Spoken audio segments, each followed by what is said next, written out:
In this episode, we're going to focus on the piece of serverless security that most directly decides what code runs and when it runs: event triggers. In serverless architectures, functions do not usually run because a person presses a button. They run because something happened, such as a request arrived, a message was published, a file was uploaded, or a schedule fired. That is powerful, but it creates a subtle risk that attackers love to exploit. If they can quietly replace trusted inputs, they can hijack your automation without needing to break the platform itself. Trusted inputs are the event payloads and event sources your functions assume are legitimate, and replacement can mean swapping the source, injecting malicious content into the source, or altering the route an event takes so the function receives a different kind of data than expected. The goal of this episode is to help you secure serverless event triggers so that the input your function receives remains genuinely trustworthy, and so that if someone tries to replace it, you see it quickly and contain it. Beginners should come away understanding that trigger security is not just a configuration detail. It is the control mechanism that protects the integrity of your workflows. Before we continue, a quick note. This audio course is a companion to our course companion books. The first book is about the exam and provides detailed information on how to pass it best. The second book is a Kindle-only ebook that contains 1,000 flashcards that can be used on your mobile device or Kindle. Check them both out at cyber.author.me in the Bare Metal Study Guide series. A strong starting point is to recognize that an event trigger is both an entry point and a trust decision. It is an entry point because it determines who can cause your function to execute, and it is a trust decision because it defines which event sources are treated as legitimate. In traditional systems, you might focus on network ports and login screens as the main entry points, but in serverless, the entry points are often indirect and distributed across services. A trigger can be attached to many kinds of sources, and those sources have their own permissions and exposure models. This means trigger security cannot be solved by securing the function alone, because the function is only as safe as the event stream that drives it. Beginners sometimes treat event triggers as internal plumbing, but attackers treat them as remote control surfaces because the ability to influence events is the ability to influence execution.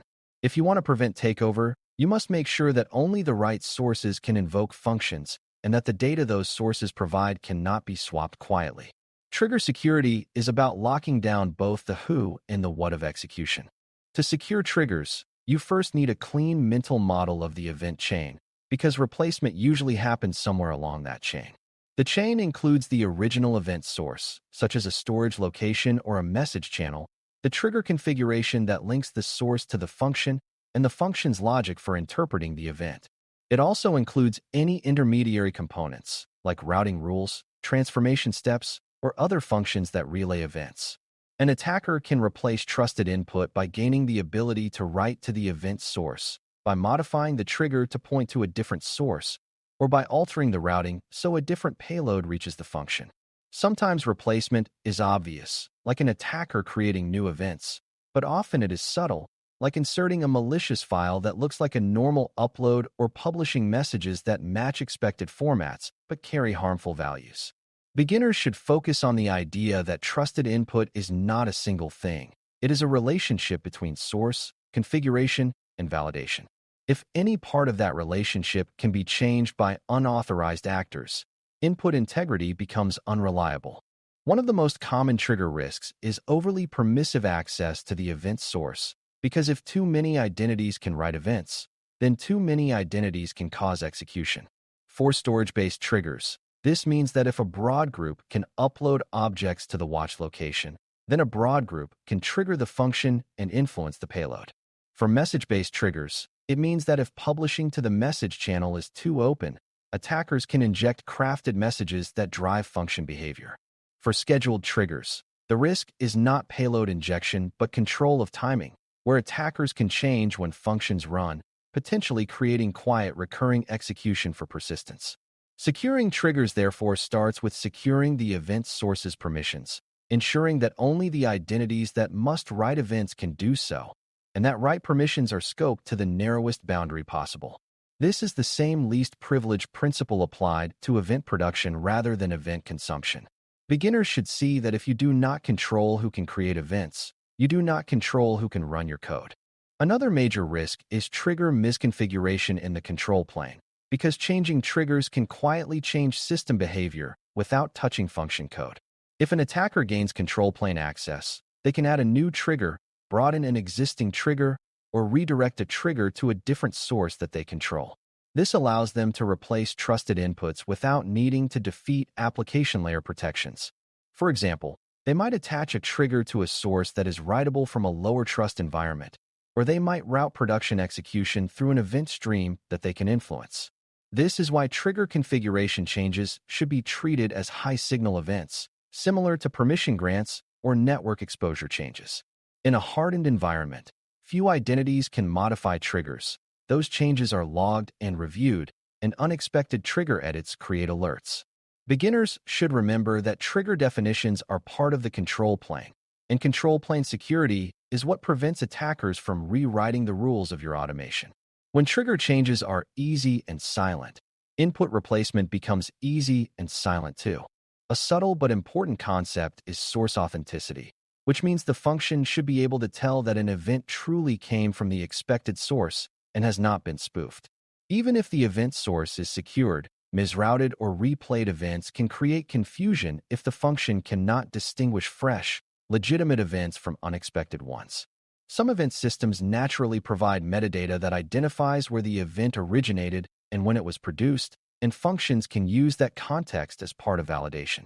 The important beginner idea is not the metadata format, but the principle that events should carry enough context to support trust decisions. If a function only looks at the payload and ignores context, it becomes easier for attackers to craft payloads that look legitimate. When functions validate both payload and context, replacement becomes harder because the attacker must mimic multiple layers of expectation. This is similar to checking both a document's content and its provenance, rather than trusting the content alone. Secure trigger design uses provenance as a defensive tool. Event payload validation is another core defense because even trusted sources can accidentally carry unexpected data, and attackers who gain partial access may still manage to inject malicious content. A function should treat event payloads as untrusted input by default, even if the event source is internal, because internal does not guarantee safe. Validation includes checking that required fields exist, that values are within expected ranges, and that identifiers match expected formats and scopes. It also includes rejecting events that attempt to reference resources outside the intended boundary, such as a file path that points to an unexpected location or a message that requests access to unrelated data. Validation is a way of enforcing resource scope at the application logic layer, complementing IAM permissions and trigger scoping. Beginners sometimes assume that because the event source is controlled, validation is optional, but attackers thrive on the gap between what the system assumes and what the system enforces. When validation is strict and consistent, it becomes much harder to replace trusted inputs quietly because the replacement will often fail the checks.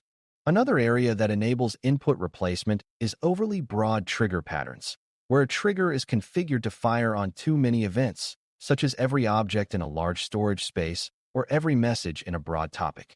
Broad triggers create two problems. They increase exposure because more producers can influence execution, and they increase noise because the function processes more varied inputs, making it harder to distinguish normal from suspicious. Tight trigger patterns, by contrast, restrict execution to a narrow set of events that match the function's purpose, such as a specific prefix in a storage location or a specific message type. The security benefit is that it narrows who can influence execution and it narrows the set of valid inputs, making validation easier and anomalies more obvious. Beginners should see this as the same principle as reducing attack surface for public endpoints, but applied to event streams. If the trigger is broad, attackers have many opportunities to insert malicious events into the flow. If the trigger is narrow, opportunities shrink and signals become clearer. Replay and duplication are also important to consider because attackers can sometimes reuse legitimate events as a way to trigger behavior repeatedly. If a function performs an action like creating records, sending notifications, or moving data, replaying the same event could cause repeated side effects.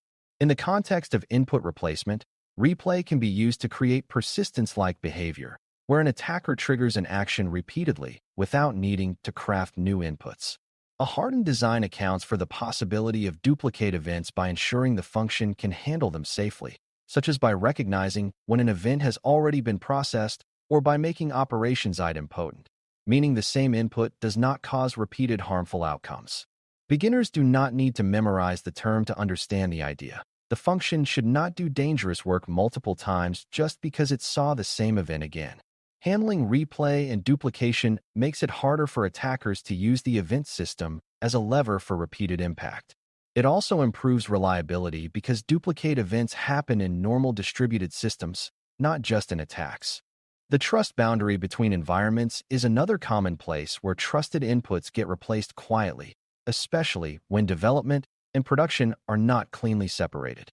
If a production function listens to an event source that can be written to from a less trusted environment, such as a test system or a partner integration without strong controls, then attackers have more ways to inject inputs.